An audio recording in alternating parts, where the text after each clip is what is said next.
Also, so I thought there was going to be some things that that might come up kind of spur of the moment. So I came prepared to go that direction. But in terms of the shaking, and we don't have a dry erase marker until they get here, right? Yeah, okay, not that I need one right yet. We're not recording, are we? I was. Do I need to stop? No, you don't need to stop. Keep going. This is the presentation. It's a little bit different. Let me show you. Read you a quote from Great Controversy 427. Great Controversy 427. What I did intend to do in terms of not having handout notes like I typically do is I was going to write everything on the board up here. So if you wanted to keep track of the references, you could. But until we get the dry erase, just take my word for it. I always thought this particular paragraph always caused me heartburn because it seemed like, it's not Sister White was contradicting herself, but there's something there that seems like a contradiction. And Adventists have known about this. I've had discussion with people through the years. I'm not the only one that recognized it. But here when I brought this quote up because Parminder used it, and I was already familiar with it. So since Parminder used it here in the recent past, I brought it up to people, and it doesn't seem like Adventists typically have seen this problem. So I'm going to read it. It would be better if I had you where you could read it for yourself, but I'll emphasize the part where there's a problem, and it's not a problem. But she's going to say that the holy city is the bride, and we understand the holy city and the bride is the church, right?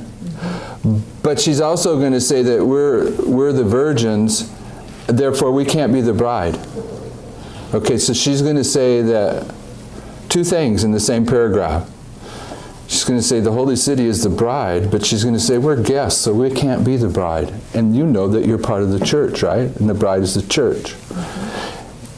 I thought everyone that read this in the Great Controversy kind of struggled over her apparent contradiction, but since I've shared this a few times, I realize most of us haven't even caught on to it. So as I read through it, I'll point it out, the part, but you'll have to think about it to see the apparent contradiction that I'm going to bring out.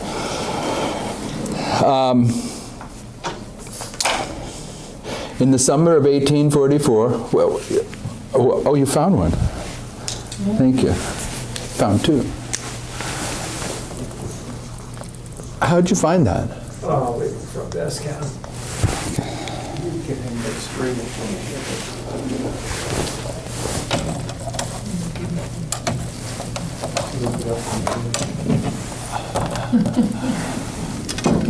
Now you're not recording that, are you? Okay. In the summer and autumn of 1844, the proclamation, "Behold, the bridegroom cometh," was given. The two classes represented by the wise and foolish virgins were then developed. One class looked with joy to the Lord's appearing,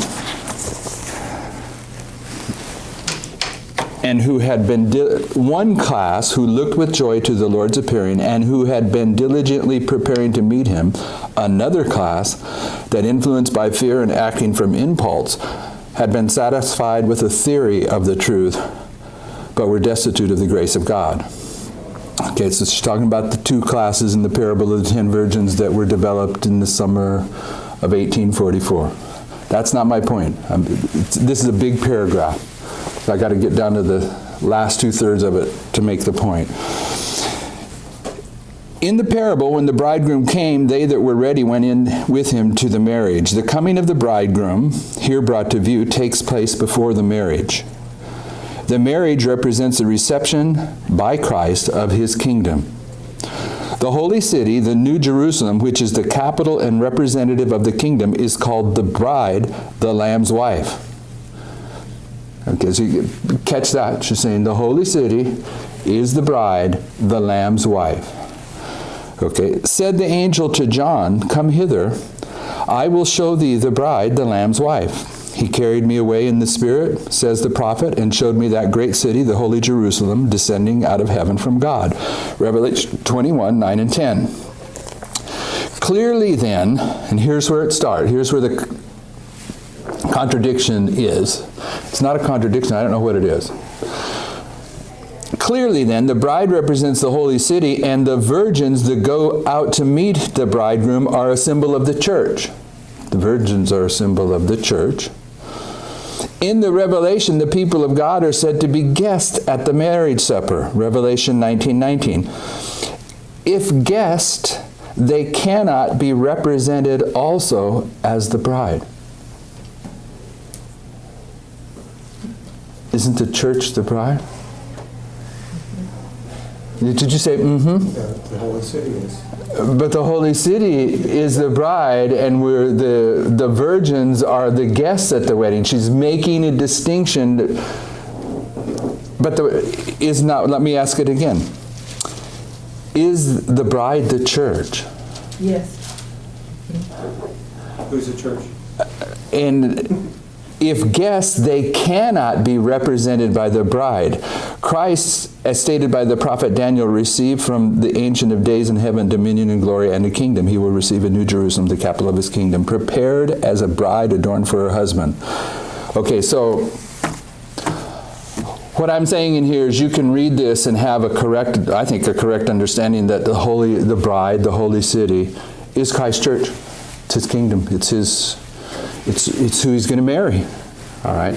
But at the same time, she's saying that the virgins that are the guests at the wedding, they can't be the bride. But she calls them the church. So I don't know that it's a contradiction, but there's a very... Sounds confusing. Yeah, it sounds confusing. She's identifying two different things and saying they're not the same thing, but we know that they are the same thing. Do you see that? Let me read it to you again, just to make sure you get my point. And then I'll try to explain to you what I mean by this. The holy city, the New Jerusalem, which is the capital and representative of the kingdom, is called the bride, the Lamb's wife. Said the angel, "Come hither, I will show thee the bride, the Lamb's wife." He carried me away in the Spirit, says the prophet, and showed me the great city, the holy Jerusalem, descending out of heaven from God. Clearly then, the bride represents the holy city, and the virgins that go out to meet the bridegroom are a symbol of the church. In the Revelation, the people of God are said to be guests at the marriage supper. If guests, they cannot be represented also as the bride. So there's some kind of marriage that takes place between him and the holy city. Is it a discrepancy in the point in time of when they are I don't know. considered to be the bride and in the holy city? They're all there together. They're guests at the wedding.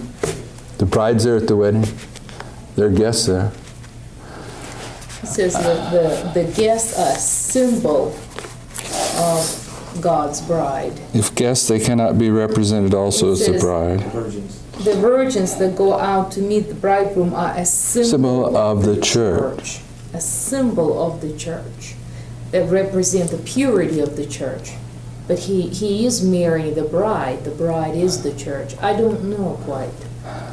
Good. That's a. See, that particular paragraph in Great Controversies always caused me heartburn. Not heartburn, but I could never quite get. But I think when we talk about the virgins, it's the plurality.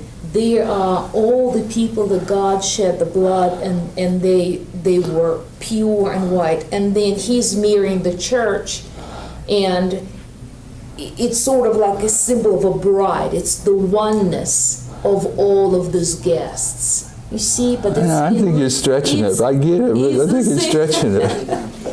I don't think you could square that up here. She's making a clear distinction, but I get it.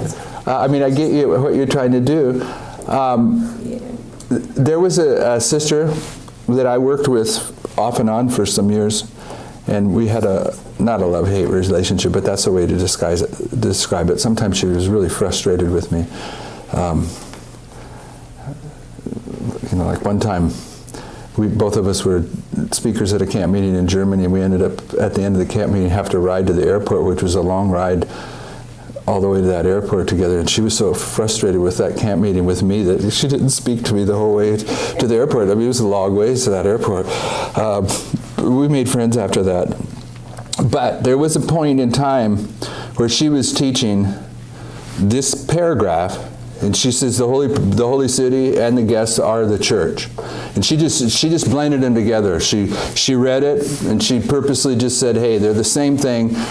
Don't argue with me is basically what she was saying. And I argued with her a little bit because I know, whether you're aware of this or not, that people in Adventism have argued over this through the years. I've been there when the arguments took place by the so-called theologians and the speakers. And she was, so she knew this too, but she wasn't prepared to try to come up with a distinction between the holy city and the virgins. Okay, she couldn't see why Sister White's making a distinction between the two there, and neither could I. I just knew that it was a point of controversy in Adventism, and I was kind of poking her, and I pushed her buttons on it. And I'm only telling you that because if you're not aware of the fact that people have struggled over this paragraph, then you're not aware of it, and I'm trying to make you a little bit aware of it. You say in Adventism, or do you mean in present truth movement? In Adventism. In Adventism? Yeah.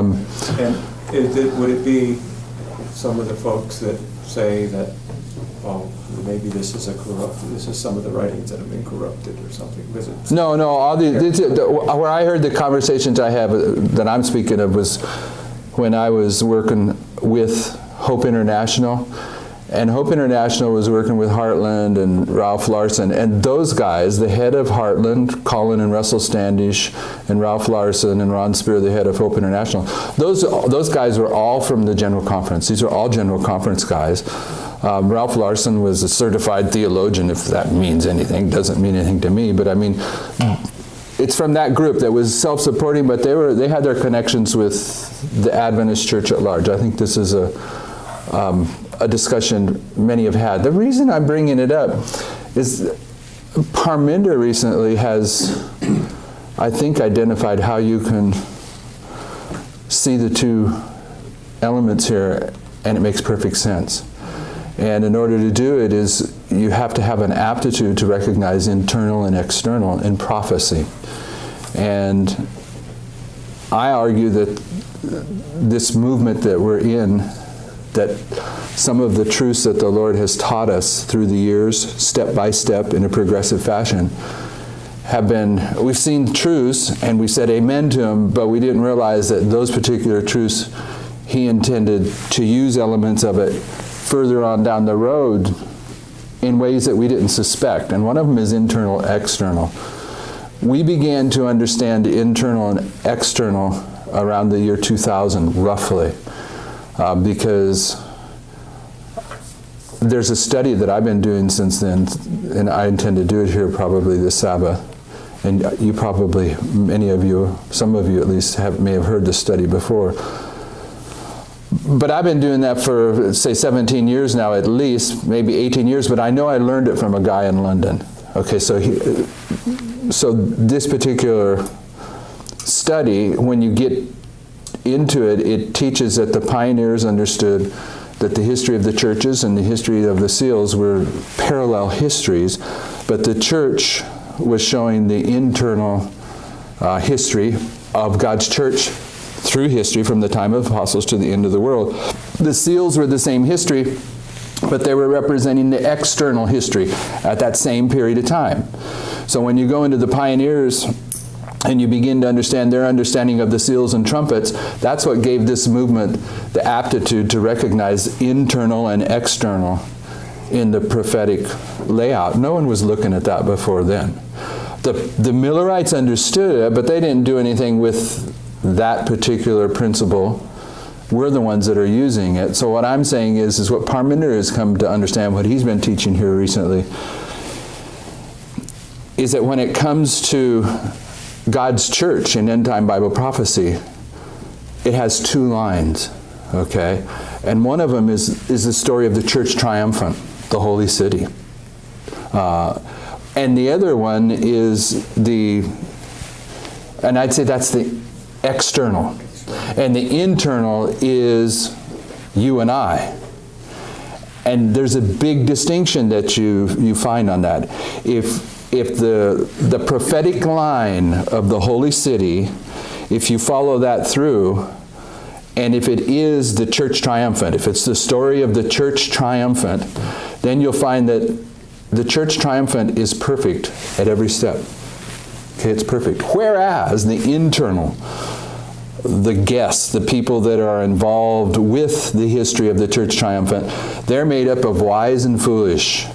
And there is, in that line that you can find in prophecy, you can find wheat and tares. You can good and bad. But until you see a distinction between the church triumphant and those people that have the calling to be among the church triumphant, that it's two different lines, then you'll confuse, you won't be able to make the distinction between the internal and external. And so that's why I'm talking about internal and external. That's why I started with this quote. If we get through everything by Sunday morning, I hope that you will see that one of the arguments that is shaking this movement right now is this very subject of the church triumphant and the guests. I'm using guests here in the terms of the Great Controversy 427, the wise and foolish.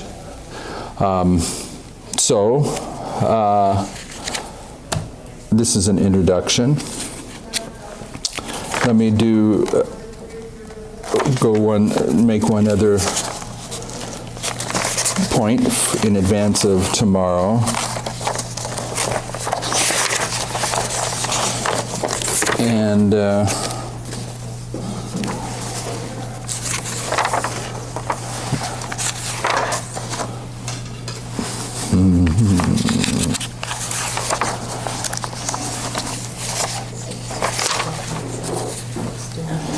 okay.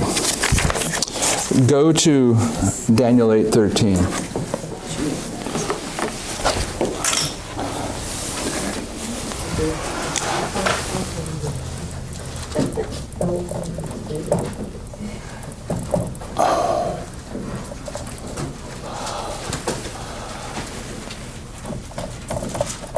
And I know that, I don't know, but most of us in this room have studied the question, how long, probably.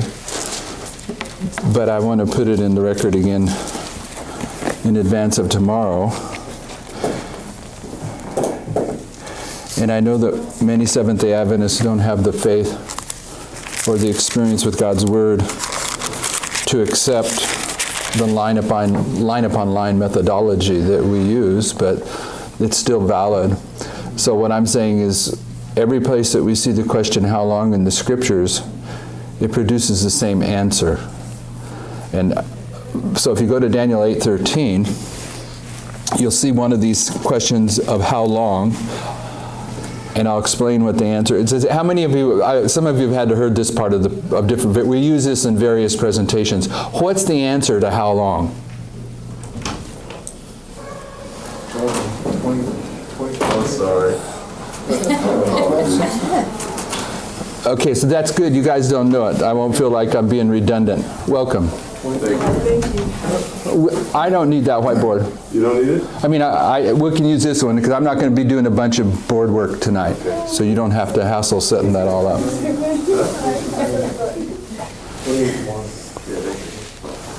Okay, so there's a question in verse 13. And I'm going to keep moving forward as you guys are settling in, all right? Of course, just say it. Okay, so what I'm saying is every time that we find the question, how long, in the Scriptures, the answer is always the same, but the answer is always different. All right? But it's always the same. It's always pointing to the same waymark, but the answer will give a different element of the same waymark. So I'm going to start you with one that is the foundation and central pillar of Adventism, Daniel 8:13. Daniel 8:13 says, "Then I heard one saint speaking, and another saint said unto that certain saint which spake," and who's that certain saint? Jesus. Yeah, but Palmoni, the wonderful number. Okay, and you know what 813 is, right? 813 is two numbers in the metonic cycle. Is that what it's called? I don't have my notes. I don't know what that is. You don't know what that is. It's okay. I might be pronouncing it wrong, but it's a cycle that the mathematicians are very well aware of, and it works upon. It's a cycle that exists throughout creation, and it's created by adding the previous two numbers in the cycle, okay, to produce the. These are the first two numbers in this cycle, and if you add them, it's going to produce the next one. Next one is 1. But you just add the 2, and this produces 2. If you add these two, it produces 3. 5. I thought it was supposed to be 4. 8. You just add 2. You start with 0, 1. And you add 0 and 1, you get 1. Now you're going to add these two. 1, 1, 2, 1, 2, 3, 2, 3, 5. 3, 5, 8. So, if you don't get, and it goes on, okay? It goes on, but it's a mathematical cycle that all of creation is governed by this cycle. Just a minor point. The only reason that I even know about it is because of Phi and Philippi in the Battle of Panium. Okay, because here in Daniel 8:13, Jesus is introducing himself as Palmoni, the wonderful number, and this numbering sequence, the fact that it's in Daniel 8:13, I personally do not believe that it's an accident that it's in 8:13, because 8:13 is part of this sequence. So here the wonderful number is putting that in the record. If you're not familiar with it, you're thinking, what's this guy talking about? It has nothing to do with anything, and it doesn't really have anything to do with my point, so let's move forward. Daniel 8:13. That certain saint which spake, how long? Now my point is every time you're going to see how long in the scriptures, he's going to give you the same answer. Okay, and I asked right as Brother Carl was walking in, what is the answer? And that told me that even though we've taught this over and over again, you guys haven't heard it being taught or it hasn't clicked. What's the answer to how long every time? 1260. Yes. Now you're taking it on this, you're using this. I'm saying anytime you see the expression how long in the scriptures, It's the number. Until the last group. It's the total amount. okay, so I'll explain to you. It's always the Sunday law. It's always the Sunday law. All right? Always the Sunday law. Now you're going to say, well, why is 1844 the Sunday law? And 1844 is the Sunday law. The door closed on Millerite Adventism on October 22nd, 1844, and it's typifying when the door closes on Adventism at the end, which is the Sunday law. So it's always the Sunday law, but we're talking prophetic. But you need to see that in order for one of the arguments that's shaking this movement. Okay, so anyway, we're looking at the question, how long? How long should be the vision concerning the daily sacrifice and the transgression of desolation to give both the sanctuary and the host to be trodden underfoot? And he said unto me, unto 2,300 days, then shall the sanctuary be cleansed. So all I'm wanting you to see, Seventh-day Adventists typically understand, even if it's at a surface level, that you have a question and an answer here. The question is verse 13, the answer is verse 14.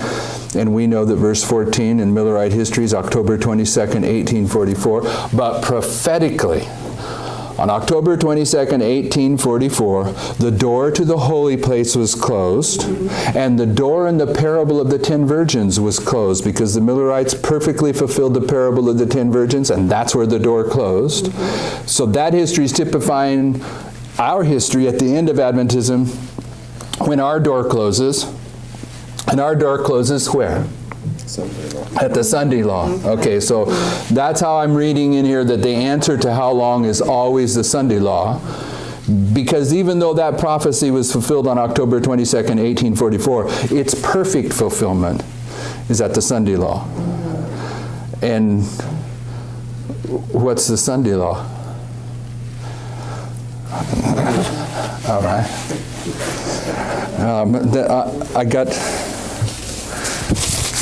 I already got you nervous about trick questions early on, so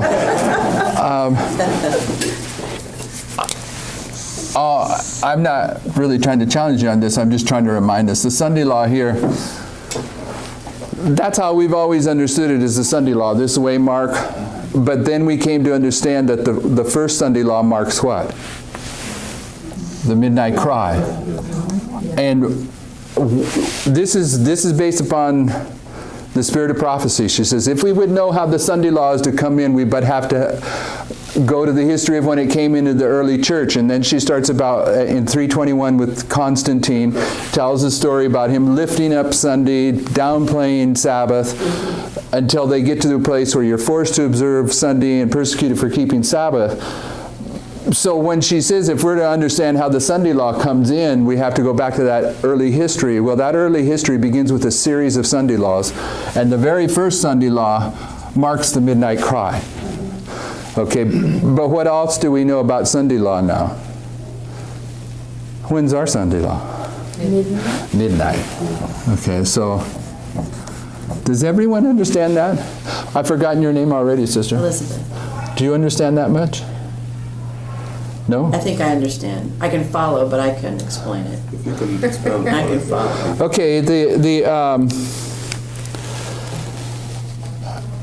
well, I can expound upon it, but it takes a lot of expounding. And I'll try to do this quickly. In Millerite history, the Lord held his hand over a mistake in the foundational message. William Miller believed the Lord was returning in 1843. It's not until the midnight cry message and Samuel Snow comes along, 1843 has passed, the first disappointment, and so metaphorically the Lord has removed his hand from that mistake, because that mistake now is past history, even though Samuel Snow's understanding 1844 before 1843 ends. I'm not saying he understood it once 1843 passed, but in our message was Daniel 11:40 to 45, and we understood that in fulfillment of Daniel 11 verse 40, with the collapse of the Soviet Union in 1989, that the king of the South had been swept away. That's how we taught it. And last year, December of last year, we came to understand that the Lord had held his hand over part of that, okay?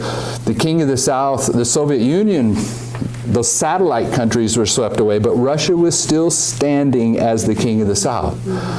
So you can go back into the earlier verses of Daniel 11 that are running a parallel history to our day and age. Once you see that Russia is still the king of the South and still active, and you can see that there are two battles ahead of us, Raphia and Panium.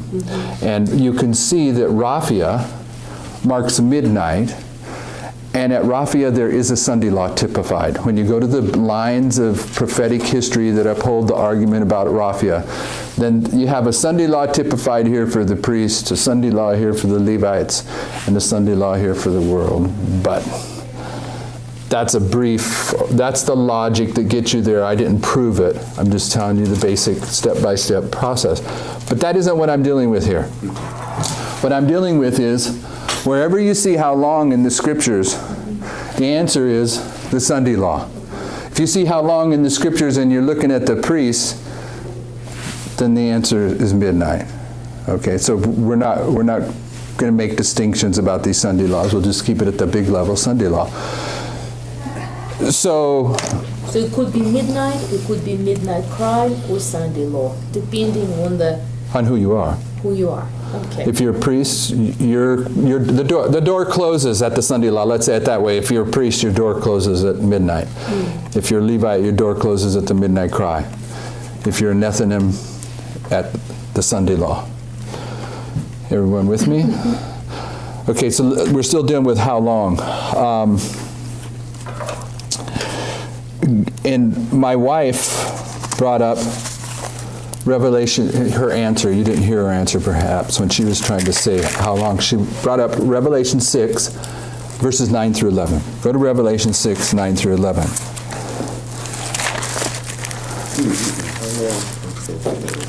Pardon me?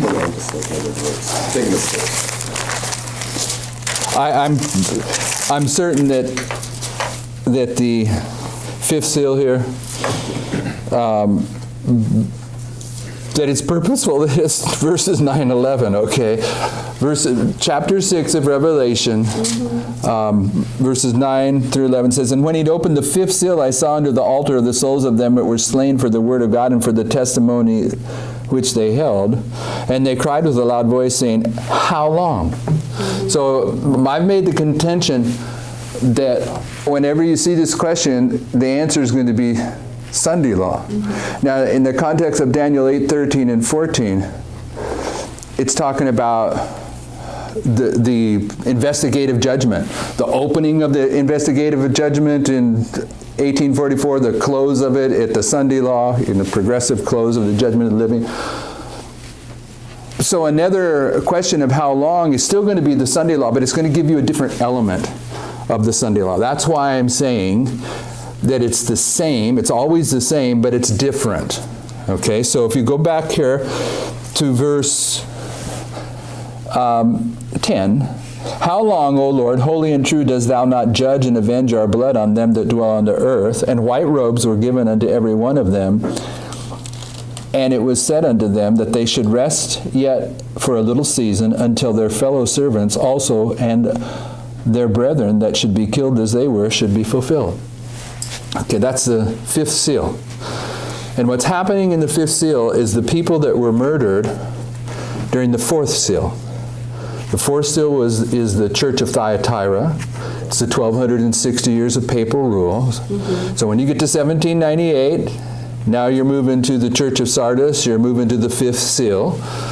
And those people that died during the Dark Ages, they asked this pretend question. So this is prophetic. How long until you punish the papacy for murdering us during the Dark Ages? That's the question that's asked. And the answer is, rest in your graves a little while until a second group of martyrs is made up at the end of the world. And when that second group of martyrs is made up, then I'm going to punish the papacy. So if you go to Revelation 18,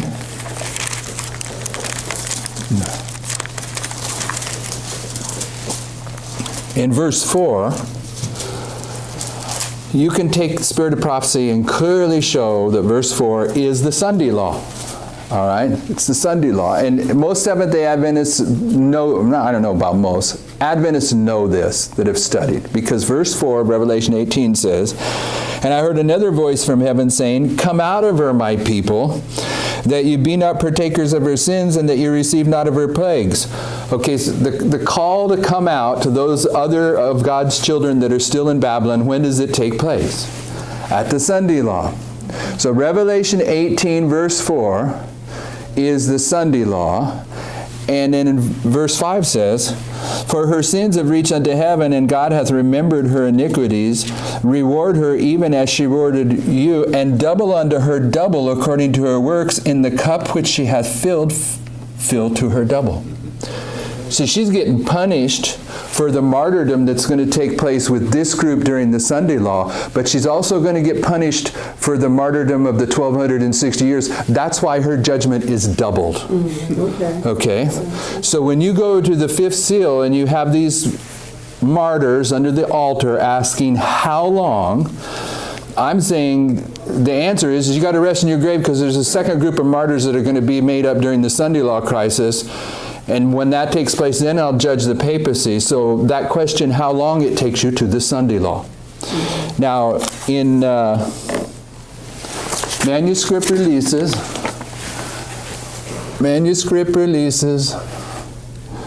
volume 20, page 197, and also page 14. Same manuscript release, volume 20, page 197, and page 14. It says this: "And when he'd opened the fifth seal," Revelation 6, 9 through 11 quoted, "here were scenes presented to John that were not in reality, but that which would be in a period of time in the future." So when she comments on this, she says this really wasn't taking place. It had to do with something in the future. And then on page 14, she says, when the fifth seal was opened, John the Revelator in vision saw beneath the altar the company that were slain for the word of God and the testimony of Jesus Christ. After this came the scenes described in the 18th chapter of Revelation, when those who are faithful and true are called out from Babylon. Revelation 18, 1 through 5. Quoted. So she's putting it at the Sunday law. Okay, in Daniel 8:13, how long until the sanctuary is cleansed? Let me ask you a question. Did the cleansing of the sanctuary begin on October 22nd, 1844? Yes. No. Okay. It was the midnight cry time period, the cleansing would have begun. In advance. You're okay. Yeah. Okay. He's going to get technical with us. That's good. But that's not my point. Was the temple cleansed on October 22nd, 1844? It began to be cleansed. No, it wasn't. And I get what you're saying, and I'm not trying to argue with you. I'm trying to make a point that maybe you haven't thought about. From October 22nd, 1844, even during the Midnight Cry, the people that were involved with the Advent movement consisted of wise and foolish, wheat and tares. The perfect fulfillment of the cleansing of the sanctuary takes place at the church triumphant. Okay, so when you're talking about the atonement, what's atonement mean? At one-ment. When Christ is truly going to be at one with his people. No wheat and tares, just wheat. The perfect fulfillment of that is the Sunday law. Or for the Levites, the midnight cry, or for us, midnight. So yes, the investigative judgment began on October 22nd, 1844, and the cleansing of the sanctuary began there. But the perfect fulfillment of the atonement is the church triumphant at the end of the world. So Daniel 8:13 and 14, the question, how long? It was fulfilled in 1844, but the perfect fulfillment is the Sunday law time period.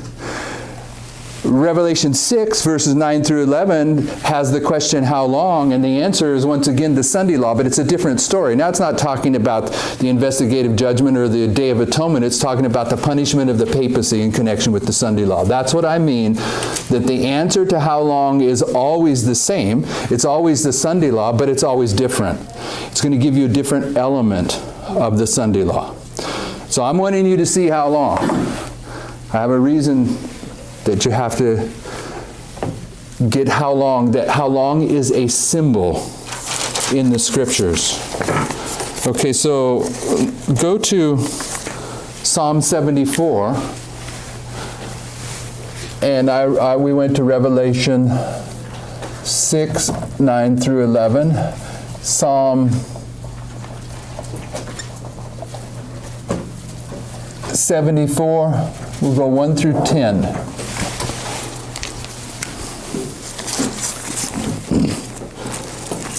In order to show that the question, how long is a symbol, how many times do I have to prove it?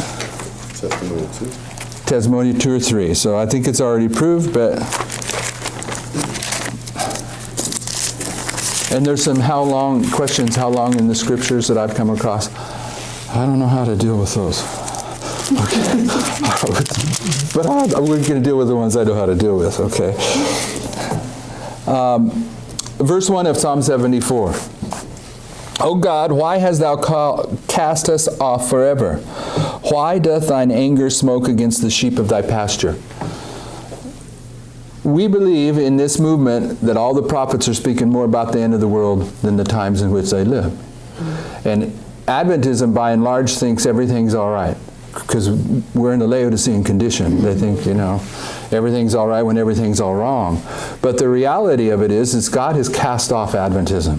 Okay, and the scriptures repeatedly say that. So if you're going to bring this down to the end of the world, verse 1, you have to grapple with, if you're uncomfortable with saying that the Adventist church has already been cast off, you have to grapple with this verse and tons of verses in the scriptures. O God, why hast thou cast us off forever? Why doth thine anger smoke against the sheep of thy pasture? Are we not the sheep of his pasture? This is saying that at the end of the world, we've been cast off forever. Is it not? Pardon me? Some group. Not some group, the sheep of his pasture. Remember thy congregation, this is his church, which thou hast purchased of old, the rod of thine inheritance, which thou hast redeemed, this Mount Zion, wherein thou hast dwelt. Lift up thy feet unto thy perpetual desolations. The psalmist is saying that Adventism has been perpetually desolated.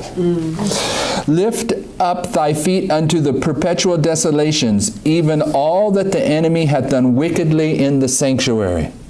Thine enemies roar in the midst of thy congregations. They set up their ensigns for signs. Now, this isn't what I'm going to deal with, but do you realize what verse 5 is? Verse 5 of Psalm 74 is what Jesus paraphrases in Matthew 24:15.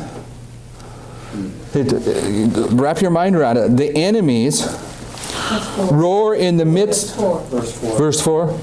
Yeah, verse 4, I'm sorry. The enemies roar in the midst of the congregation. Okay, where in verse 3, where's the congregation at? It's in the sanctuary. Okay, so it's congregation, sanctuary. He's talking about what's going on in the sanctuary. It's perpetual desolations. But it says the enemies in his congregation, they've set up their ensigns for signs. And what did Jesus say in Matthew 24? When you therefore see the abomination of desolation spoken of by Daniel the prophet, standing in the holy place, let he flee. But what I'm getting at is Sister White's commentary on it. What does she say? How was that fulfilled by pagan Rome? When the armies of pagan Rome sent their ensigns in the sacred precincts of the temple, which extended some furlongs outside the city, this was the sign for the Christians to flee Jerusalem. When Jesus is making that prediction in Matthew 24 and Mark and Luke, he's taking verse 4 here. The enemies set up their ensigns as signs. You see it? Okay. That's not really what I'm getting at here. I'm getting at the question, how long? You know, people that... I won't go there. You know, they had a general conference session in Europe about 20-some years ago. And at the end of every general conference session, they have the Parade of Nations. You know that? And in that one, what nation did they let parade with their ensign? The Vatican. Okay. It came right into the congregation. That's like 20-some years ago. Wow. They set up their ensigns as signs in the congregation. I shouldn't have went there. But it's a fact. It's a fact. They never repeated that mistake after that, have they? I don't know. I haven't paid attention to the format. Was it on the cover of the review? Of the format that they follow. Anyway, verse 5. A man was famous according as he had lifted up axes upon thick trees. Who's that talking about? What's he talking about here? He's talking about his sanctuary, right? Okay, it's talking about past tense. Who's Hiram? I don't know. Yeah, you're Axes upon the trees. yeah, he's the one that Solomon hired. Was that a good idea? No. Bad idea. But he was what? A foreigner, wasn't he? Yeah, he was a foreigner, but he was doing it for money. Yes. And because of the emphasis on money, it helped corrupt Israel. But he was famous because he was such an Skillful. Yeah. skillful craftsman. Yeah. And that's what's being spoken about here in verse 5. A man was famous according as he lifted up axes upon the thick trees, but now they break down the carved work thereof at once with axes and hammers. Now remember, this is the end of the world.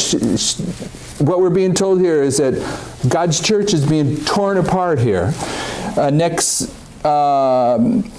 They have cast fire into thy sanctuary. They have defiled by casting down the dwelling place of thy name to the ground. They said in their hearts, let us destroy them together. They have burned up all the synagogues of God in the land. We see not our signs, and there is no more any prophet. Now, go ahead. The foundation. I've never, before this movement, we've never seen these in the churches. Right? It's all been torn up, It's, been destroyed. But what was that second phrase in that verse? Prophet. The prophet? There's a total disregard for the spirit of prophecy. you can't trust it. But the last phrase is the one I didn't read that I want to get at. Is there among us any that knoweth how long?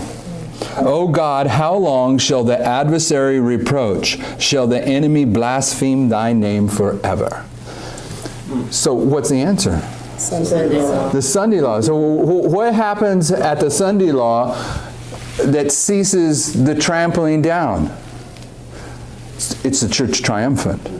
Okay, there's a transition going on here. But this is acknowledging that's what happened to Adventism, is that an enemy has come in and accomplished perpetual desolations through the 4 generations of Adventism, and that's what we understand now. So once again, this all gets cleaned up at the Sunday law. So when's it first get cleaned up? Midnight. Okay, so this expression, how long, that's your third witness that the answer to it is the Sunday law. The one, Daniel 8:13, has to do with the Day of Atonement. This has to do with the judgment of the papacy. And this has to do with the desolation that goes on in the Adventist church through its history of 4 generations. Always the same answer, though. But go to Isaiah 6. Now, I don't know that I can explain this perfectly for us, but I had the question asked me, and I'm going to make it part of our subject here. Where are we going? Isaiah 6. This movement is being shaken now. And some of the people that have been recently come into this movement and really were strong in this movement, they're getting shaken by the fact that there's a shaking going on. And I've watched a shaking every step of the way of this movement. I used to tell people one way or another, until 2004, we never held our own meetings. Until 2004, the only meetings I ever went to was when people invited me, okay? In 2004, we decided we needed to record it, so we purposely had a meeting. So before 2004, it was real common for me, people that I'd never met before, somewhere it didn't have to be in the United States, all the way on the other side of the world, they'd invite me to go to the meetings. And I would tell them this. I'd say, you aren't going to understand what I'm saying, but this message always produces a shaking. And, okay. And then if I ever went back there the second time, if they invited me back, they'd say, we heard what you said the first time, but we didn't believe you. But as soon as you left, man, everything, and it's always something different, but it always did. And I wasn't saying that to try to prove the message was valid. I was saying it just because I watched it happen. But if it is the true message, it will always produce a message of shaking. A true message always will. So I'm kind of accustomed to shakings because I've been watching them for almost 30 years. But I believe we're in the final shaking. And I know it's causing a bunch of people heartache. And I'm making my claim for a very specific reason. I'll tell you what it is. I'm not going to go there. I mean, we don't have time to look at this this weekend. But all of you know, I'm assuming, that when Sister White had her initial visions on the sanctuary, she was brought in the sanctuary, she was taken in where she saw the 10 Commandments, and she saw the 10 Commandments were glowing, and then she'd see that the Sabbath commandment was glowing above them all. Okay, it's a singular quote, but there's a very interesting quote in the Spirit of Prophecy. I almost had the reference, but I don't have it in my head. But she's clearly talking about people that are studying prophecy at the end of the world. She says it. She says, those that are studying prophecy will walk in the advancing light of the third angel. And she's talking just about the people at the end of the world. They're studying prophecy. And she gets to a point where she says, they see that the doctrine of the incarnation is invested with a soft halo. So I got this entire article on my computer because I've handed this article where that statement is out through the years, because I've always understood, and now I understand it even more firmly, because Jesus illustrates the end from the beginning, that at the beginning of Adventism, the doctrine that was the premier doctrine, the premier important doctrine for Adventism was the Sabbath there at the beginning. So it was marked as the premier doctrine by this vision, these visions that she had where she saw the Sabbath glowing. So the fact that she put it in the record that at the end of the world, those people that are studying prophecy are going to see that the doctrine of the incarnation has this glow, told me this is the beginning and the end. And therefore the last doctrinal test will be over the incarnation. Okay, now the incarnation is a big subject, but it has to do with victory over sin. It has to do with righteousness by faith. It's the one that pulls it all together. And what I was saying earlier about Great Controversy 427, what Parminder has come across, is that there's a line of prophecy that deals with the church triumphant, and the church triumphant is perfect all the way through. That's an external line, but an internal line has to do with the wheat and tares that are existing during the development of the church triumphant. And that line has wheat and tares. It's not perfect all the way through like the church triumphant. Those two lines both teach that the church triumphant, the external, it has a work of organization that needs to take place in it. A worldwide movement has to be brought into some kind of organization. But the internal one, you and I, there's a work of organization that has to go on in us individually if we're going to arrive at the character perfection that we need to arrive at to live for eternity.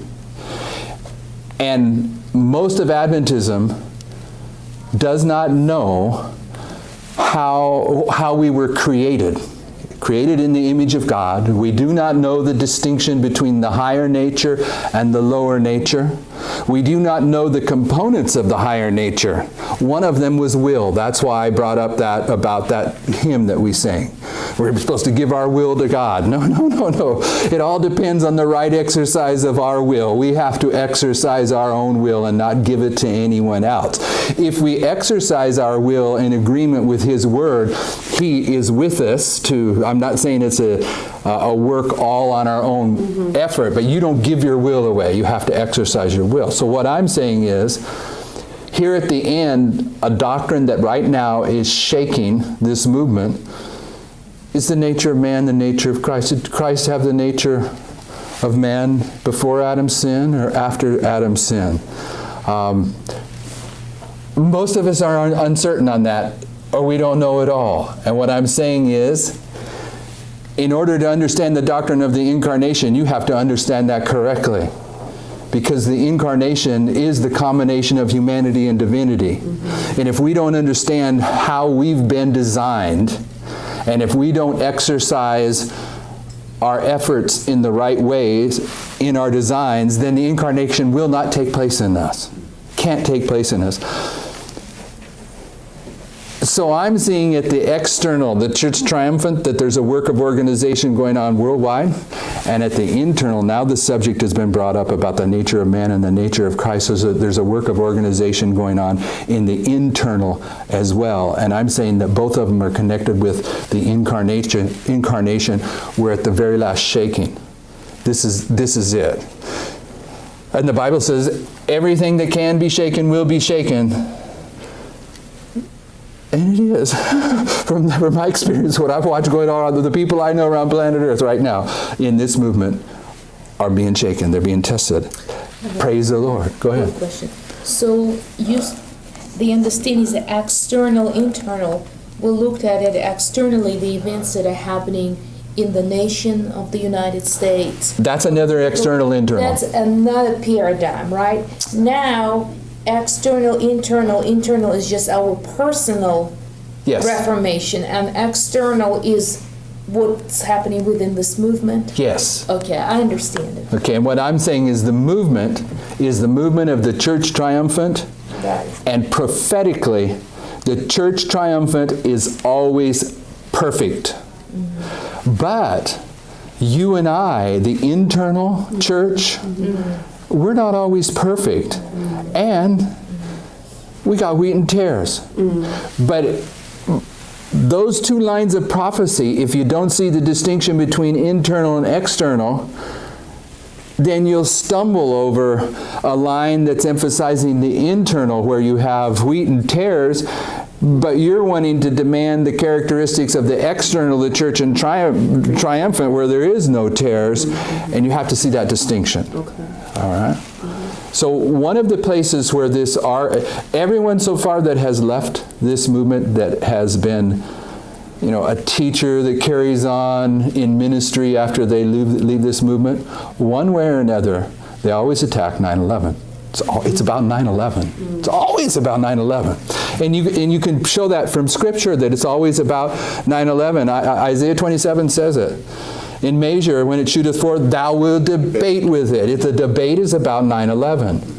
And in the time of Christ, who's our example in all things, the debate was about whether he was the Messiah or not. Was he really the Messiah, or wasn't he the Messiah? If he was the Messiah, when did he become the Messiah? At his baptism. That's 9/11. The debate is always about that waymark. And these people that struggle and leave this movement, they're always struggling, even if they don't see it. It's a fight against 9/11. So one of the struggles is Isaiah 6. Okay, I'm going to tell you the argument. But the argument's wrong. The argument is that the angel that came down at 9/11, the angel of Revelation 18, he didn't really come down at 9/11, because when that angel comes down, the whole earth is lightened with his glory. And the argument is made is, where have you seen any glory since 9/11? And the secondary argument, which is wrong, is you're not going to see the glory until the church triumphant, when the ensign's lifted up. They're taking the characteristics of the glory of the church triumphant, and they're demanding that as the definition of what glory is. Okay? And they're basically saying that glory doesn't come till the Sunday law, or after the priest's midnight. You follow the logic? Now, they're wrong, but I want to show you one of the reasons that they're wrong, based upon the question, how long? So in Isaiah 6, verse 1, it says, in the year that King Uzziah died, I saw also the Lord sitting upon a throne, high and lifted up, and his train filled the temple. And above it stood the seraphims. Each one had 6 wings. With twain he covered his face, and with twain he covered his feet, and with twain he did fly. And one cried unto another and said, Holy, holy, holy is the Lord of hosts. The whole earth is full of his glory. Now, let me get you a quote here. This is from Review and Herald, December 22nd, 1896. Now remember verse 3. Holy, holy, holy. The whole earth is full of his glory. Holy, holy, holy is the Lord of hosts. The whole earth is full of his glory. This is Sister White. As the angels, see the future, when the whole earth shall be filled with his glory, the triumphant song of praise is echoed from one to another in melodious chant. Holy, holy, holy is the Lord of hosts. She just quoted verse 3 of Isaiah 6. She says, when the angels think of the future, that's the chant they think of. And then she says this.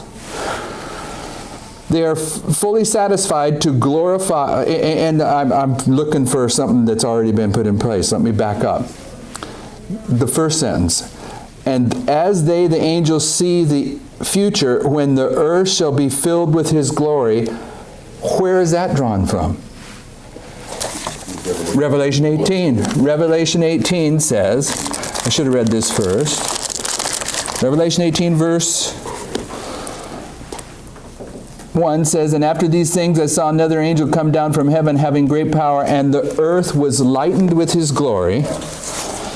As they, the angels, see the future, when the whole earth shall be filled with his glory, the triumphant song of praise is echoed from one to another in melodious chant, Holy, holy, holy is the Lord of hosts." So my argument here is that Sister White is connecting Isaiah 6, holy, holy, holy, with Revelation 18. Okay, so Isaiah 6 is right here, in agreement with Revelation 18. And then back to Isaiah 6, it says this. Now the argument is, so you follow my point, is there hasn't been any glory that filled the earth since 9/11. Okay, and the glory, their argument is the glory isn't going to come until the Sunday law. Okay. Now, that argument, I'll diffuse that argument for you. What do they base that argument on? Law. Satanic reasoning. That's the best I can say, because some of their arguments have a logic to them. But the guy that has pushed this, him and I went over this over and over again, and he could never prevail with his argument. When I was around, he'd back down and say, yeah, you're right. But after he separated from us, he pushes this argument, and people believe him. And I make the simple argument on Great Controversy 6:11. And I have Great Controversy 6:11 here, and you're all familiar with this, probably. And this isn't how most people read this, but I think most people are wrong, and I'm right on how I'm going to say this, okay?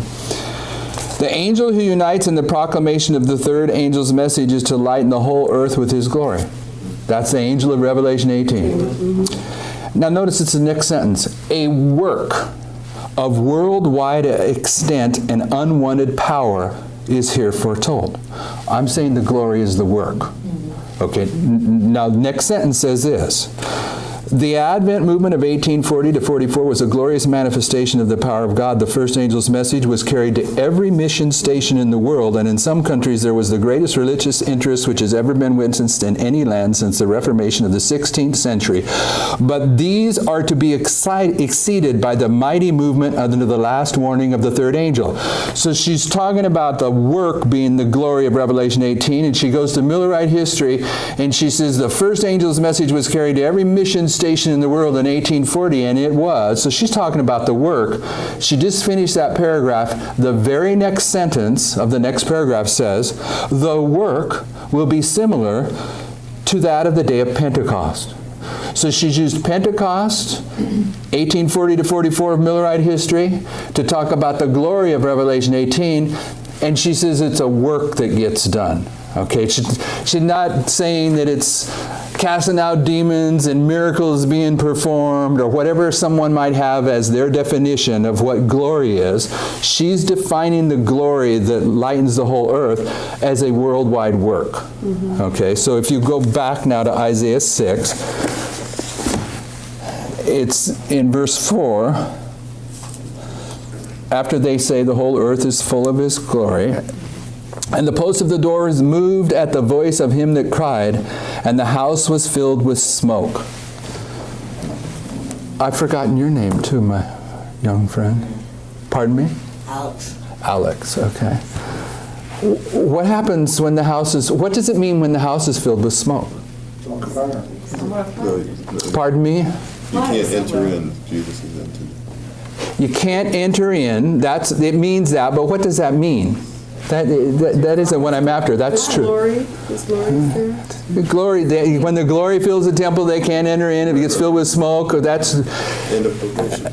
Okay, go to Revelation 15. Yeah, you're right now. You're right on target. You're about that close to eliciting the answer I'm trying to pull out. But we'll read it. He's thinking out loud, and he's going to Revelation 15, verse 8. And the temple was filled with smoke from the glory of God and from his power, and no man was able to enter into the temple till the 7 plagues of the 7 angels were fulfilled. So what he's saying here, what you're saying is right, but what happened at that point? Michael stood up. Michael stood up, there's a change of dispensation. When the smoke fills the temple, there's a change of dispensation. But that's at 9/11. Yeah, there has to be a change of dispensation in 9/11. You can't move it. Because in verse 4, the temple's filled with smoke, okay? You follow the logic here? I'm back in Isaiah 6.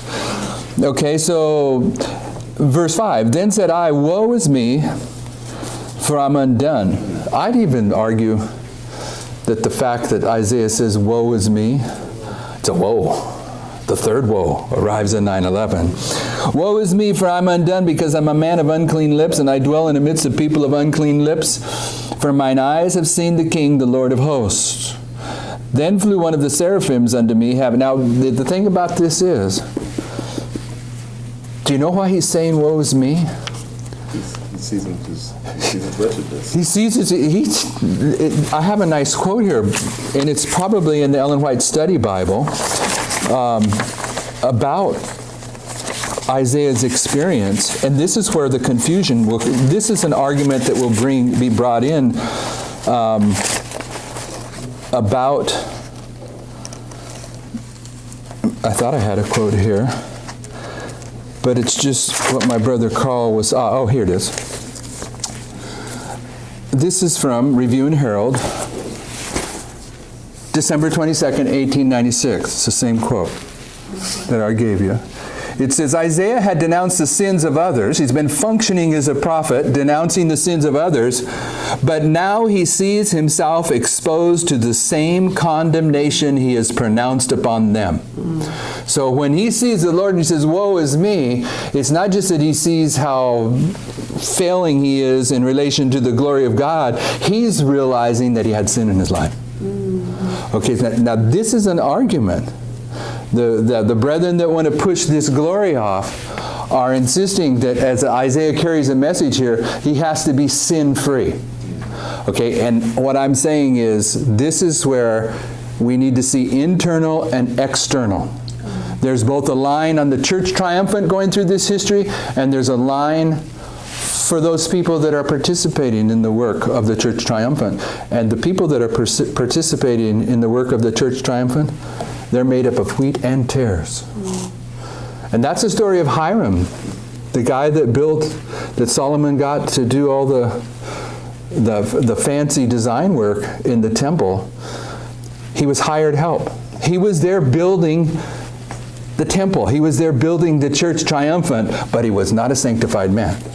And there's quotes where Sister White says that of the same story of the people that helped Noah build the ark. Okay, the ark is a type of the church triumphant, yet through the years there were men and women that participated in that work that will be lost for eternity because they were only there because Noah was giving them a good wage to help. Okay, so there's an internal line, and in our internal line, it's you and me, wheat and tares. But the line that deals with the ark, with the temple, with the church triumphant, it's free of human imperfection. But in any case, back to Isaiah 6, so we can make this point before I get you so many things in your mind that you can't follow the point I want to get you to. Verse 6, Then flew one of the seraphims unto me, having a live coal in his hand, which he had taken from the tongs from off the altar, Isaiah 6, verse 7. And he laid it upon my mouth and said, Lo, this hath touched thy lips, thine iniquity is taken away, and thy sin purged. Okay, so Isaiah is now sin-free. Okay? And this also adds to the argument. I'm not going to deal with it. But he's ready to give a message now. And when this angel comes down at 9/11, those of you that have been studying this message, what does he have in his hand? A little book, a scroll, writings. You got 3 witnesses. And what are you and I to do with it? To take it and eat it. And what happens when you eat it, according to Ezekiel and Jeremiah? You become a watchman. Become a watchman? And the watchman has to do what? Go sound the trumpet, tell a message to the people, To what people? to a people, a rebellious people. To what rebellious people? You can to the Seventh-day Adventist Church. You got to take it to the Seventh-day Adventist Church. All right. There's Sheep of the house. all right. So that's all part of this story. This is just another line. Isaiah's illustrating this. He's at 9/11. The angels come down. It's a hard saying. Who can hear it? Okay, so in verse 8, it says, "And I heard the voice of the Lord saying, Whom shall I send, and who will go for us?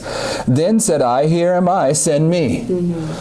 And he said, Go and tell this people, Hear indeed, but understand not, and see ye indeed, but perceive not." Who quoted this? Jesus. Jesus repeatedly. This is the definition of his parable teaching. Jesus is going to teach parables to the people, and no one's going to understand them. But there is going to be one class over here that after he teaches the parable, what are they going to do? They're going to go say, "What do you mean by that?" The other class, they could care less. Okay, so the parable teaching is designed to do what? To manifest two classes, to identify two classes.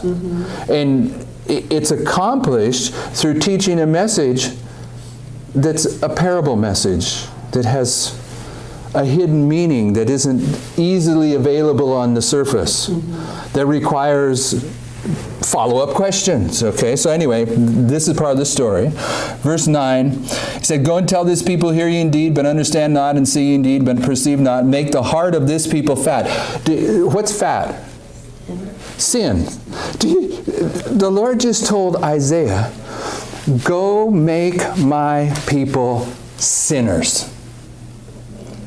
Go make the heart of this people fat." Every Seventh-day Adventist knows that fat represents sin. Been commanded to do it. He's given a message, be their choice, but that message will manifest either one of two ways. Okay. Either death or life. Okay?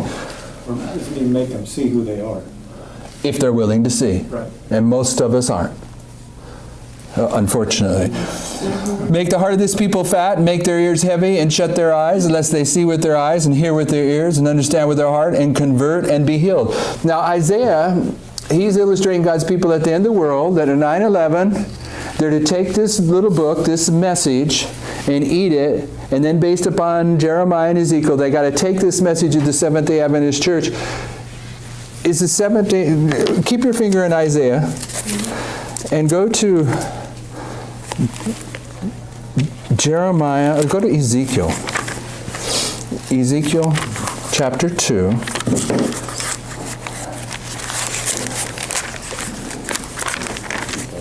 You ever interacted with Seventh-day Adventists over this message and don't want to hear it? Okay, so in chapter 2 of Ezekiel, all the prophets are just telling the same story.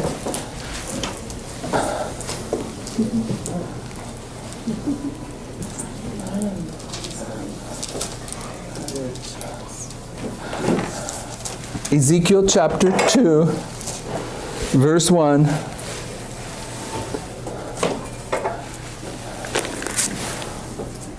I only have 12 minutes left, so I'm going to just keep going while you guys get seated, all right? "And he said unto me, Son of man, stand upon thy feet, and I will speak unto thee." Do all the prophets agree with one another? Yes. Does a prophet agree with himself? He has to. Okay, so when does he stand on his feet? This is Ezekiel 2, verse 1. He says, "And he said unto me, Son of man, stand upon thy feet, and I will speak unto thee. And the Spirit entered into me when he spake unto me, and set me upon my feet, that I heard him that spake unto me." The prophets illustrating God's people at the end of the world. When does he stand on his feet and the Spirit comes into him? 9/11. Why? I mean, it's the right answer, but why are you saying that? Because it's this, The whole earth is lit up with His glory. That's good, nice logic. That's not the answer. Holy Spirit, when, like Ezekiel 37? Ezekiel 37. Ezekiel 37. The breath of the four winds, they stand up on their feet, a mighty army. When is that? 9/11. So I'm just showing you Ezekiel here is right where Isaiah is at. Okay. Right? You know Ezekiel 37? Do you? Verses 9 through 11. The message that makes them stand upon their feet, a mighty army. Okay, verse 3. And he said unto me, Son of man, I send thee to the children of Israel. Is it okay to say that's a Seventh-day Adventist church at the end of the world?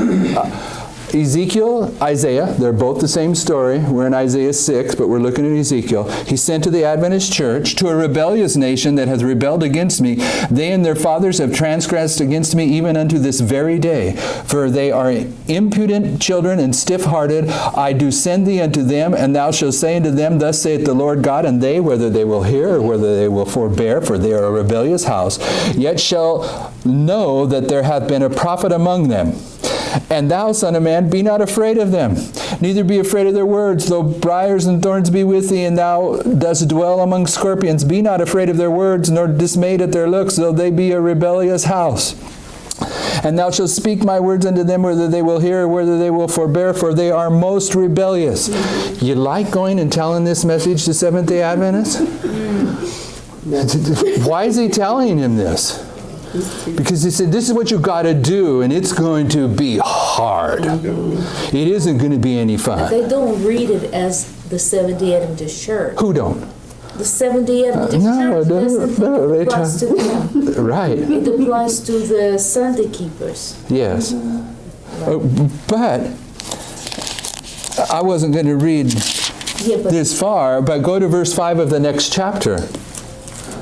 Verse 4. Of chapter 3. And he said unto me, Son of man, go, get thee unto the house of Israel, and speak with my words unto them, for thou art not sent to a people of a strange speech and of a hard language, but to the house of Israel. You're not sent to Protestants or Catholics. You're sent to the Seventh-day Adventists. And it's hard. In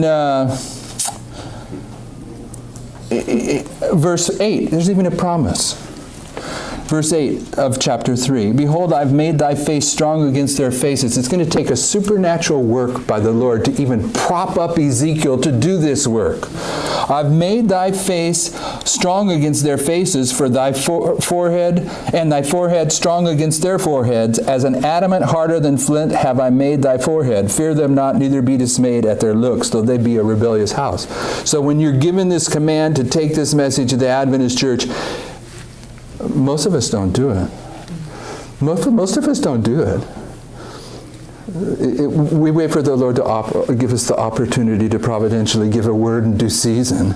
But that isn't what's being illustrated here. He's saying, take this message to the Adventist church, they're about to die, and if you don't warn them, their blood's going to be on your soul. We don't get to that level. But go back to Isaiah 6 now that we have this on our head. Isaiah's been told in verse 9 and 10, go give this message. It's going to produce two classes of worshipers. One class who will be converted, another class that won't. And then in verse 11, it says this, Then said I, Lord, how long? Okay, I'm sorry, where are you? Isaiah 6:11. Okay. Okay, so now Isaiah's looking at this word. The Lord purifies him with a coal. And then Isaiah hears a question, whom can I send to the Adventist church? And Isaiah volunteers, Lord, send me. And then he says, okay, I'll send you.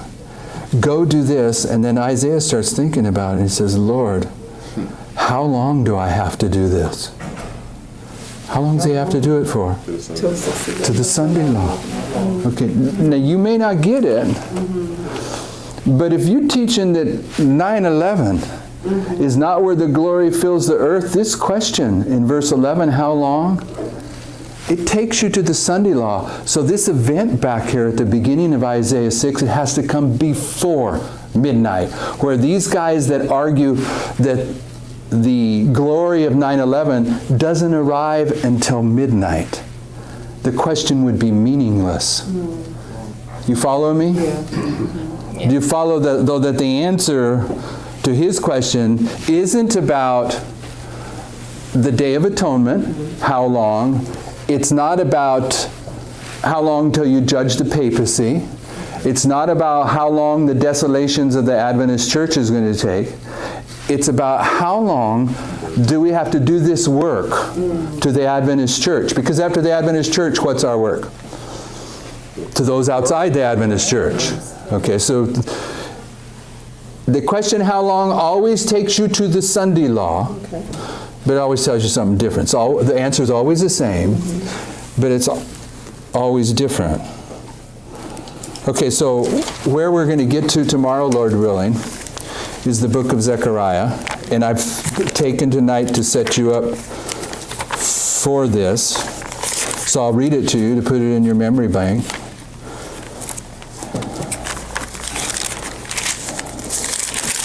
I'll read a couple things.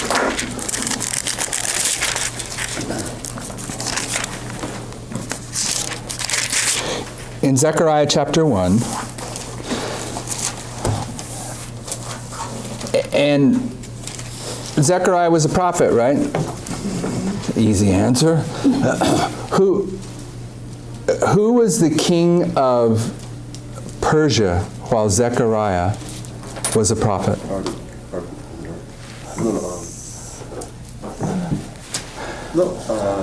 Cyrus. Okay. So first you said Artaxerxes, then you said Cyrus. You want to take one more chance? Cyrus. Okay. This is Cyrus. This is the first decree. The second decree is Darius. And it's in this history that Zechariah lives before Artaxerxes. Now, Zechariah, for all, he may be living back here, but his prophetic testimony is in here. When he speaks of Zerubbabel and says he's going to lay the foundation. That testimony I'm getting at, he could have been in here too. I stand corrected. He's in both of these. But my point is in Zechariah chapter 1. Let me just, this isn't the point I want to make, but I'll put this in place. And you will, some of you will know this. Why am I looking? Okay, it's in chapter 2, verse 6. It's in this history. Chapter 2, verse 6 is in this history. Before Artaxerxes, during the time period of Darius. And verse 6 says, Ho, ho, come forth and flee from the land of the north, saith the Lord, for I have spread you abroad as the four winds of heaven, saith the Lord. Deliver thyself, O Zion, that dwellest with the daughters of Babylon. This is the first direct call out of Babylon in the Scriptures. And why is he calling them out of Babylon, according to Sister White? Because the Lord foresaw the troublous times that were going to take place in the story of Esther. And I think I'm spelling Esther wrong. E-S-T-H-E-R? Okay. He's in here because he knew the crisis of Ahasuerus and Esther was going to be a crisis for those people that were still living in the Medo-Persian kingdom.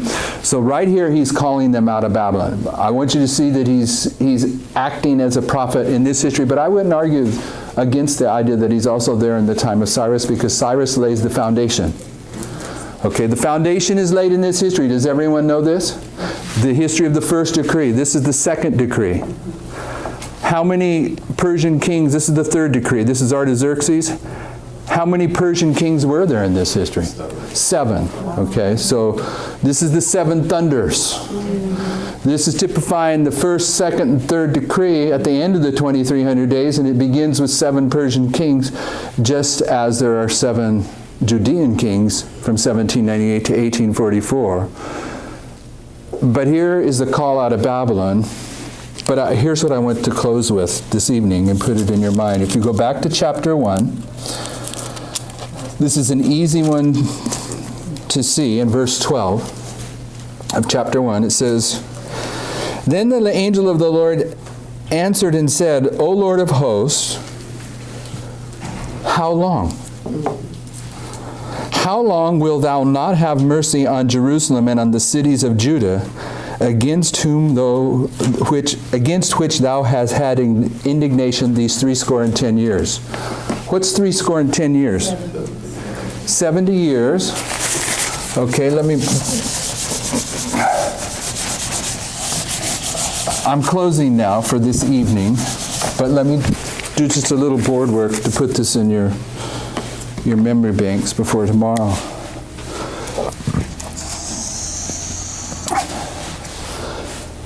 What's just happened in this verse?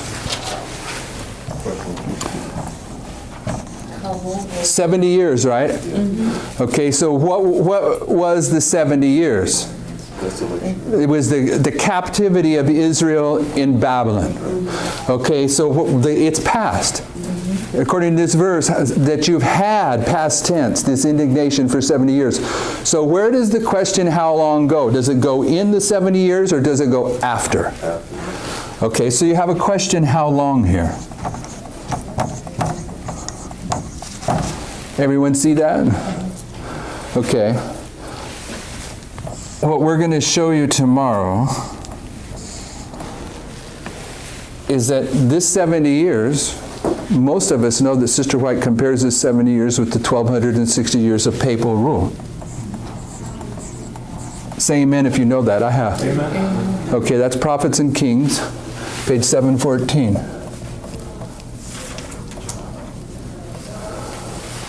But this 1260 years in terms of the churches of Revelation, what is it?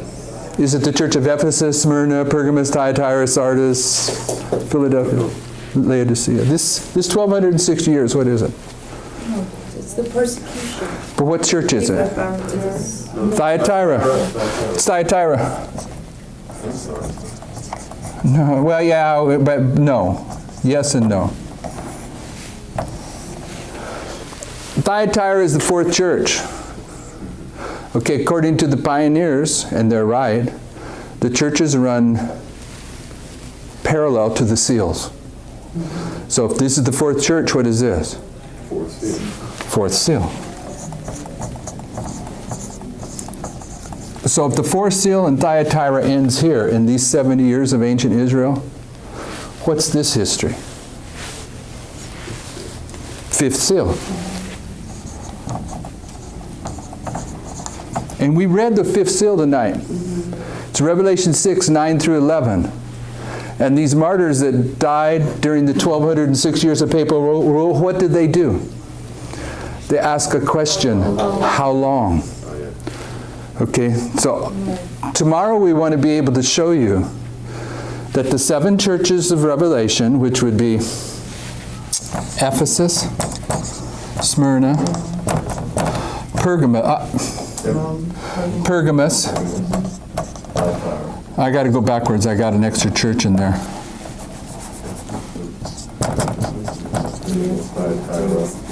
Pergamos, Thyatira, Sardis, Philadelphia, and Laodicea.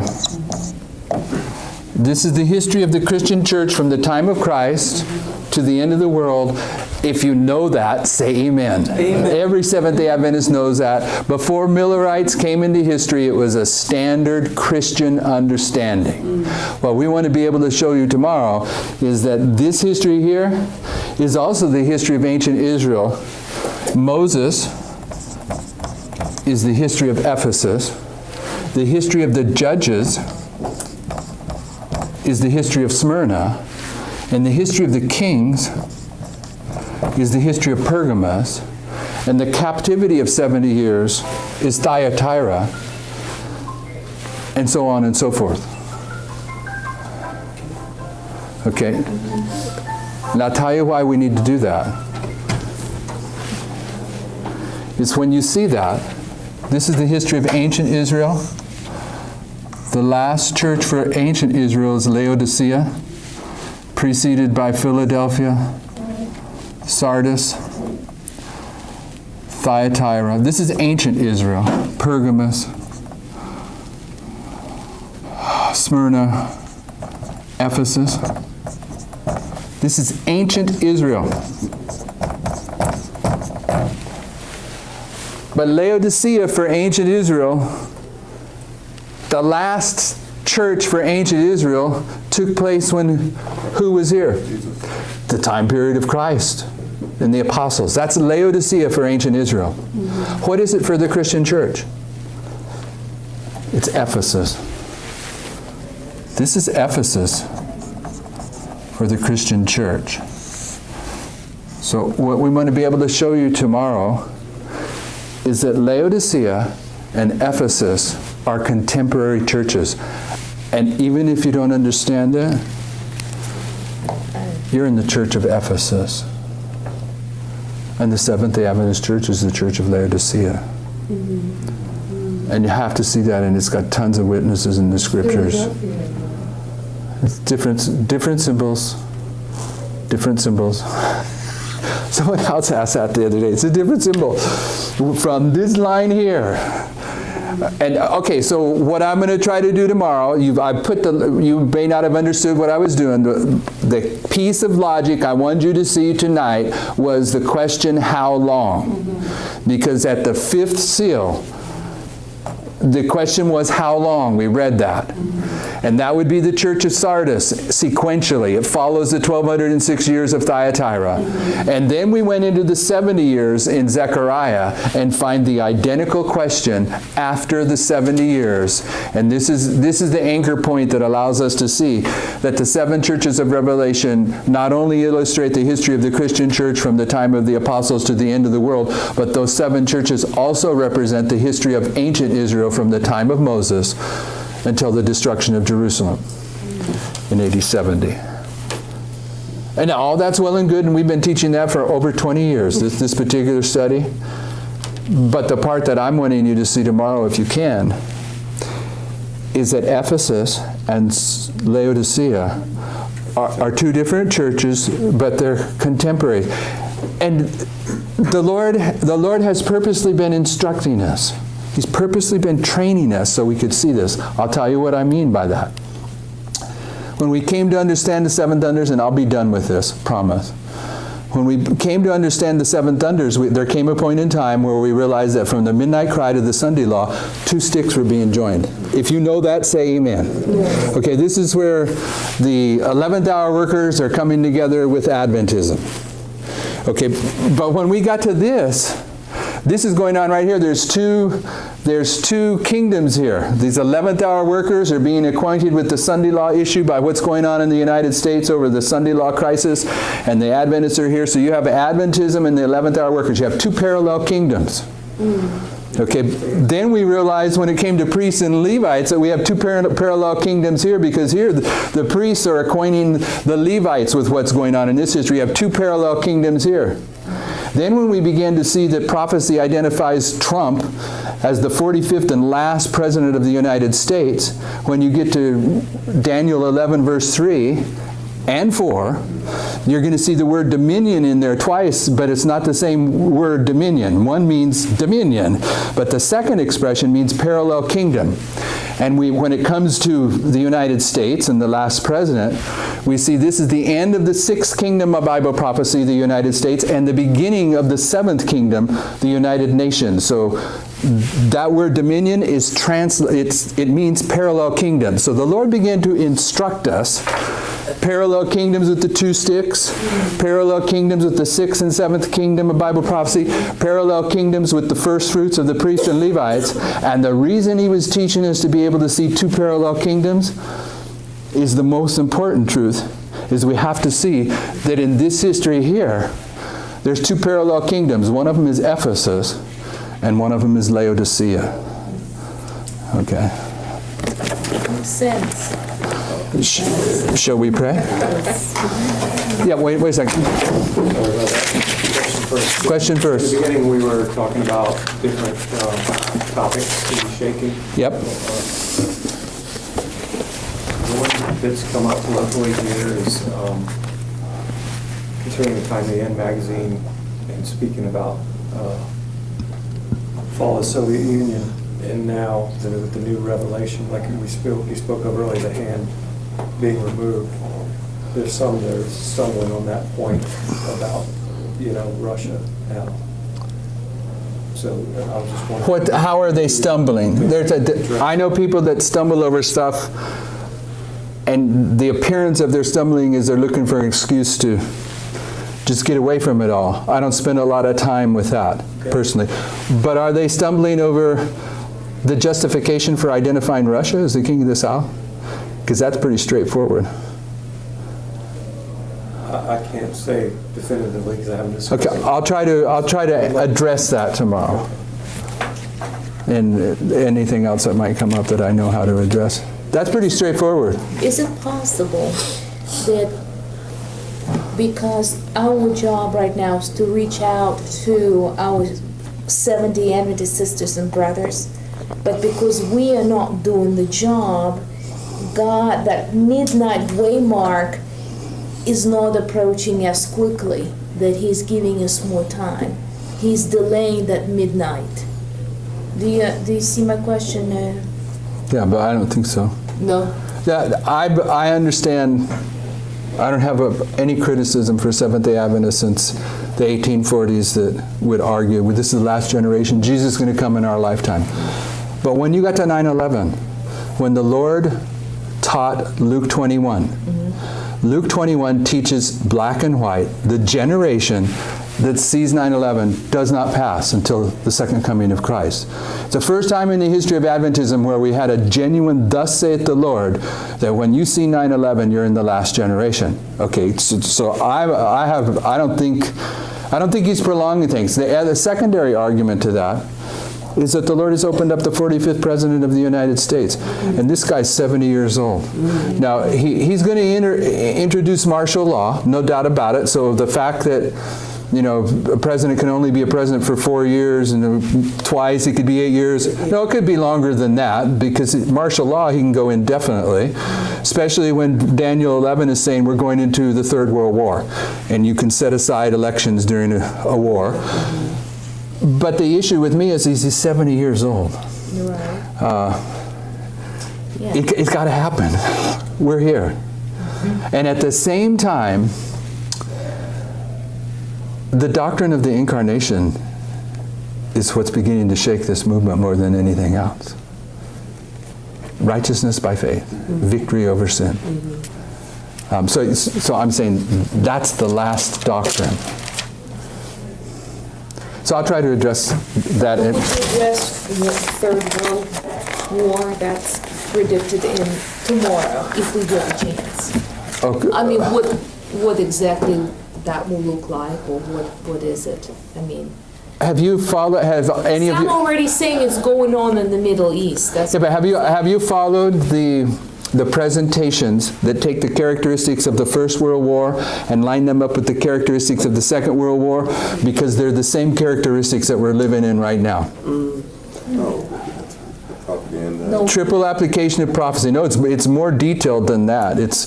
And I don't have that information in my notes, but I mean, the First World War, it leads to the League of Nations as soon as it's over.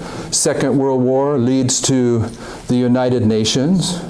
And we're in the sixth kingdom of Bible prophecy that is leading to the United Nations. The First World War introduced a new type of weaponry with gases.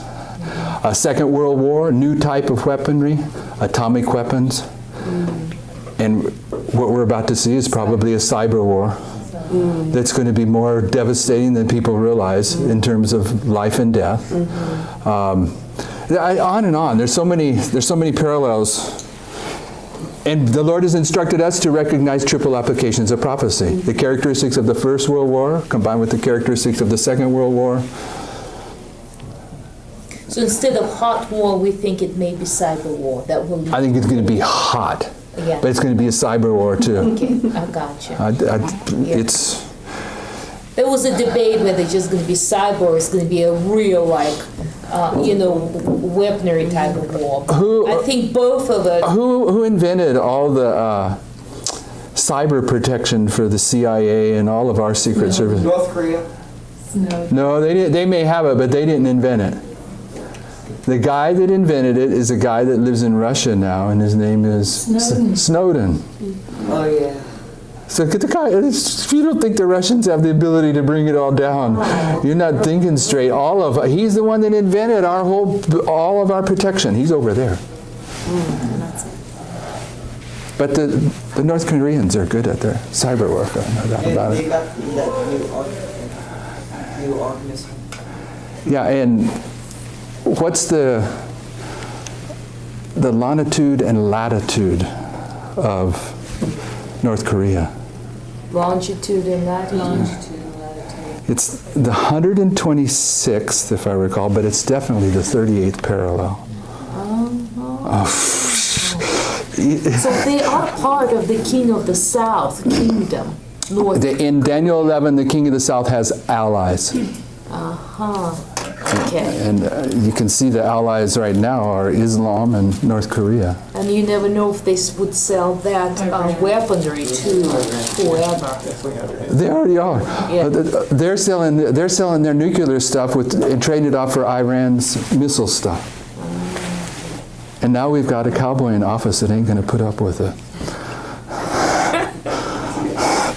So it's going to happen.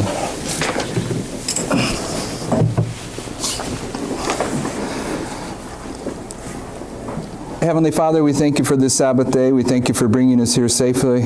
And as we break this meeting tonight, I ask that you'd help us to retain the few points that we put in place before tomorrow. I ask that you take us home safely, and others that may be considering being here, we ask that you bring conviction upon them to attend as well. We're living in serious times, and we need to be awakened to our need of personal preparation, but also our responsibility to carry a message to a people that are unaware of about what's about to take place. Thank you for the easy times that we do have, and thank you for allowing us to take advantage of us. We ask a blessing upon this Sabbath in Jesus' name. Amen.